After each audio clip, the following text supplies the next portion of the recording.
भिवंडी शहर के जाने माने दिल्ली दरबार ढाबे के 3 डिशेस लोगों में काफी ज्यादा मशहूर हो रहे हैं। गावटी हंडी, Arabian dish mutton and chicken rice mandi और मटन चाप तंदूरी, ये तीनों ही अपने लजीज जायके और यूनिकनेस की वजह से ढाबे पर आने वालों की पहली पसंद बन रहे हैं। अगर आप भी यहाँ आए तो इन डिशेस को जरूर ट्राई करें।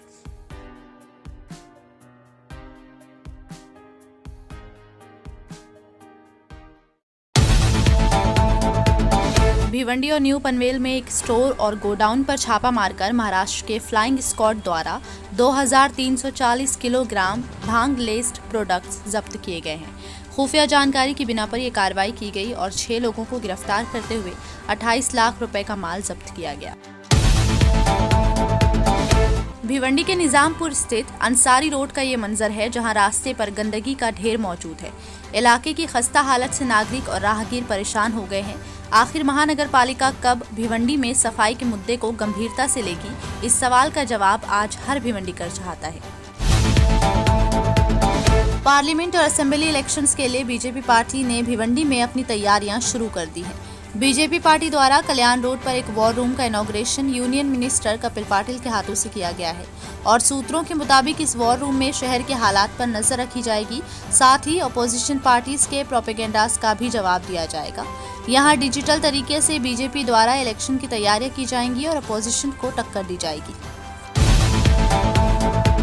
भिवंडी कॉरपोरेशन कमिश्नर द्वारा हॉर्टिकल्चर डिपार्टमेंट के सभी लोगों को आदेश दिया गया कि सभी खाली जगहों पर पेड़ लगाए जाएं जो मेडिकली फायदेमंद हो। हर साल शहर में पेड़ लगाने के लिए कॉरपोरेशन के हजारों रुपए खर्च होते हैं। इसी तरह मामू भांजा दरगाह के पास भी पेड़ लगाए गए थे, लेकिन वहां पर एक रहवासी ने बिना परमिशन के 9 पेड़ काट दिए, जिसकी खबर मिलते ही कॉरपोरेशन द्वारा शख्स पर मामला दर्ज किया गया। अब कॉरपोरेशन कमिश्नर से मिलकर अपनी शिकायतें रख सकेंगे भिवंडी के नागरिक। स्टेट गवर्नमेंट के एडमिनिस्ट्रेशन डिपार्टमेंट की तरफ से मार्च 2023 में ये सर्कुलर जारी किया गया है कि विजिटर्स के लिए एक मखसूस टाइम रखा जाए, जिसको देखते हुए अब कॉरपोरेशन कमिश्नर से मिलने के लिए नागरिक मंडे और फ्राइडे शाम 4 बजे से 5 बजे के दरमियान विजिट कर सकते हैं।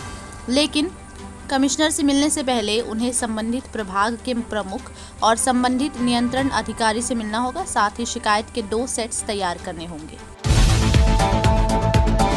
नागपुर में एक 10 साल की बच्ची को 3 साल तक फिजिकली टॉर्चर किया गया।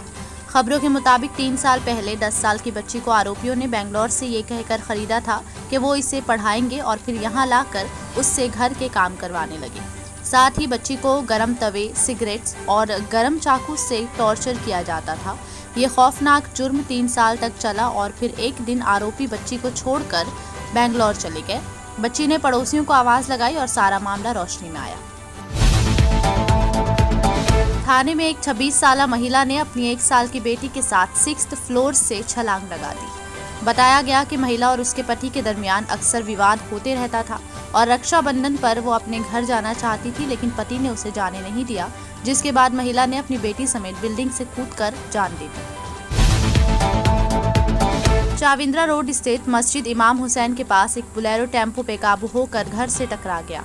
बताया गया कि घर के दरवाजे पर छोटे बच्चे मौजूद थे, जो खुशकिस्मती से बाल बच गए। इस हादसे में किसी तरह का जानी नुकसान नहीं बताया जा रहा है, लेकिन आसपास मौजूद लोगों में हादसे की वजह से खौफ देखा गया। कलवा में एक 56 साला शख्स ने अपनी बीवी की गोली मारकर हत्या कर दी और हत्या के कुछ देर बाद आरोपी की भी हार्ट अटैक से मौत हो गई। सूत्रों के मुताबिक पति पत्नी में किसी बात को लेकर झगड़ा हो गया था और गुस्से में आकर शख्स ने पत्नी पर रिवॉल्वर से हमला कर दिया। हालांकि हत्या का मुख्य कारण सामने नहीं आया है, लेकिन पुलिस दोनों शवों को पोस्टमार्टम के लिए भेजकर जांच में जुटी है। मुंबई और मज़ाफात में जनवरी 2023 से जुलाई तक होने वाले रोड एक्सीडेंट्स की रिपोर्ट तैयार की गई है, जिसके मुताबिक यहां 500 से ज्यादा सड़क हादसे हुए हैं, जिनमें 137 लोगों ने अपनी जान गंवाई है। यह हादसे तेज रफ्तारी, लापरवाही और खस्ता सड़क के कारण हुए हैं, जिस वजह से 137 लोगों की मौत हो चुकी है। आपको हमारी टॉप न्यूज टुडे कैसी लगी कमेंट में जरूर बताएं और हमारे इस काम को बेहतर करने के लिए अपनी राय भी दें। अगर आप अपने इलाके की कोई न्यूज हमें देना चाहते हैं तो हमारे दिए हुए नंबर पर कॉल या व्हाट्सएप भी कर सकते हैं। हमारे चैनल को सब्सक्राइब करें, वीडियो को लाइक करें और शेयर